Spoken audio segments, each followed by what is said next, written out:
राम राम सबको। आज मैं आप लोगों को ये बताना चाहता हूँ कि बहुत जल्द ही इसी महीने में जो हमारे संत गुरमीत राम रहीम जी इंसा जी जेल में हैं, उनके लिए जिस प्रकार से हमने अखिल भारत हिंदू महासभा की तरफ से पत्र गृह मंत्री को दिया है, अब उसी कड़ी में संत महासभा यानी देश के हर प्रदेशों से कम एक प्रतिनिधि संतों के उनको हमने बुलाया है। अब बुलाने का वो कर रहे हैं और इसी महीने में, देर नहीं होगी, इसी महीने में एक संत महासभा की राष्ट्रीय कार्यकारिणी की बैठक बुलाएंगे। क्योंकि अभी तो कोरोना काल चल रहा है, इसमें सोशल डिस्टेंसिंग को भी ध्यान देना है, लेकिन जब आपातकाल हो तो उस समय कुछ न कुछ करना पड़ता है। और जो आजकल वो मीटिंग चल रही है, जो मोबाइल कंप्यूटर पे जो कई लोग बैठ जाते हैं, तो उन सब से कुछ तो हमें नहीं लगता उसमें कुछ हो पाएगा अगर जो उस तरह किया जाए, क्योंकि काफ़ी ऐसे संत हैं जिनके पास इस तरह की व्यवस्था नहीं है।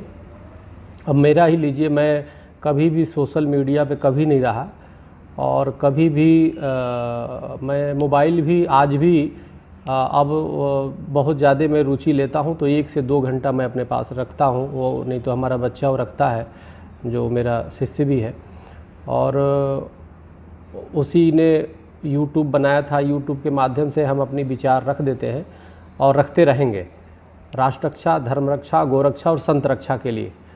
क्योंकि क्या होता है कि चैनल जो आते हैं, अगर चैनलों में पहले कुछ बोल दो तो चैनल में आप बोलते, टीवी चैनल में बोलते कुछ और हो और दिखाते हो कुछ और है, और उसको अपने तरीके से परिभाषित कर देते हैं। तो इसलिए मैंने ये विचार किया कि ये ठीक है, हम इसमें जो बोलते हैं तो कम से कम जो हमारे लोग हैं, जो हमारे धार्मिक जगत के लोग हैं, जो हमारे संत समाज से जुड़े हुए लोग हैं, उनके बारे में अगर मैं जितना बोलता हूं तो उतने ही लोग उस बात को समझेंगे और उसी तरह से करेंगे। क्योंकि मीडिया का तो ऐसे ही रुख आपने देखा है, और हमने गृह मंत्री को पत्र भेजने के बाद कई मीडिया वालों ने फ़ोन किया हमें, जो नेशनल, जो स्वतंत्र मीडिया है, तो मैंने ऐसे मना कर दिया। क्योंकि हमें अपने मंजिल को प्राप्त करना है, हम जिस उद्देश्य के लिए जो कार्य कर रहे हैं उसमें सफल होना है, और तो इसलिए मैंने ऐसे मना कर दिया कि नहीं, मैं कोई इंटरव्यू नहीं दे सकता। हाँ, अपनी जो धार्मिक जगत से जुड़े हुए जो पत्र, टीवी चैनल या यूट्यूबर हैं, उनको तो भले उस पर विचार किया जा सकता है, या जो आश्रमों से जुड़े हुए हैं, जो संतों से जुड़े हुए हैं, जो संतों के बारे में अच्छी चीज़ें दिखाते हैं।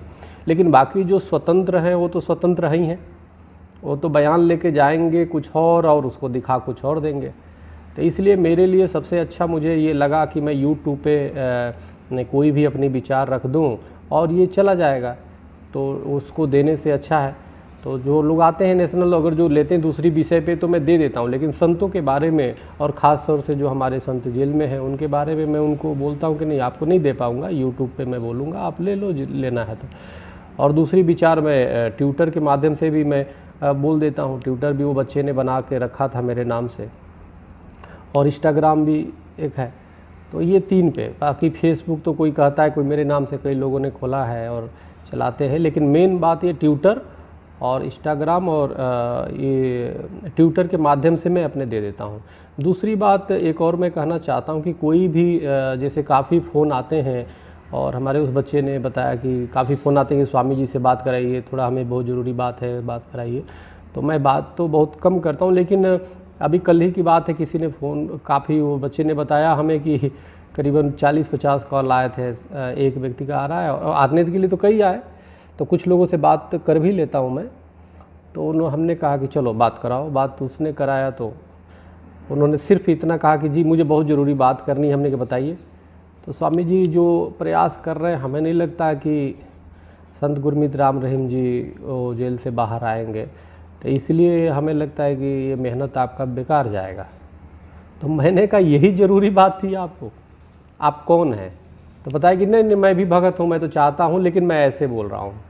तो हो सकता है उनके मन में पीड़ा हो, दुख हो, शासन या प्रशासन या और न्यायपालिका या जो भी उनके प्रति हताशा हो, ये व्यक्त कर रहे होंगे। लेकिन ऐसा नहीं है, एक सकारात्मक सोच रखनी चाहिए अपनी। और देखो हमें इससे कोई मतलब नहीं, हमें मतलब ये नहीं कि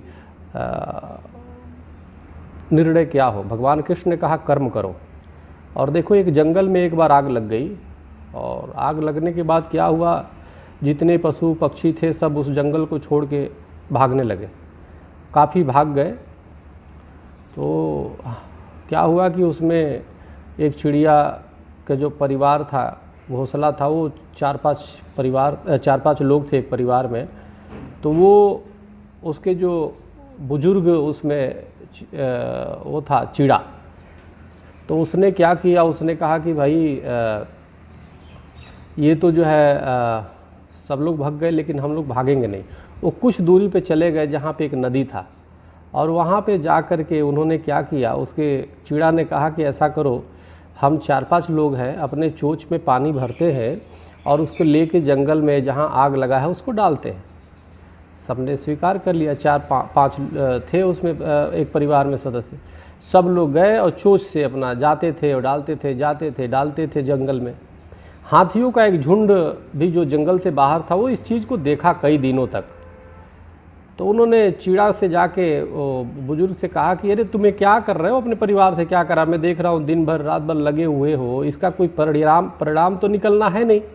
इतनी विशाल जंगल और तुम 5 चिड़िए, चोंच में कितने पानी आएंगे, कैसे ये जंगल की आग तुम बुझा दोगे।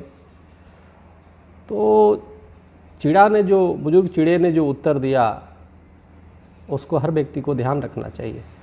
उसने कहा ठीक है, मेरे चोंच में पानी बहुत कम आता है, ये ठीक है कि जंगल बहुत बड़ा है, लेकिन इस जंगल में हम रहे हैं, इस जंगल का हमने फल खाया है, इस जंगल में हमने निवास किया है, ये हमारी मातृभूमि है।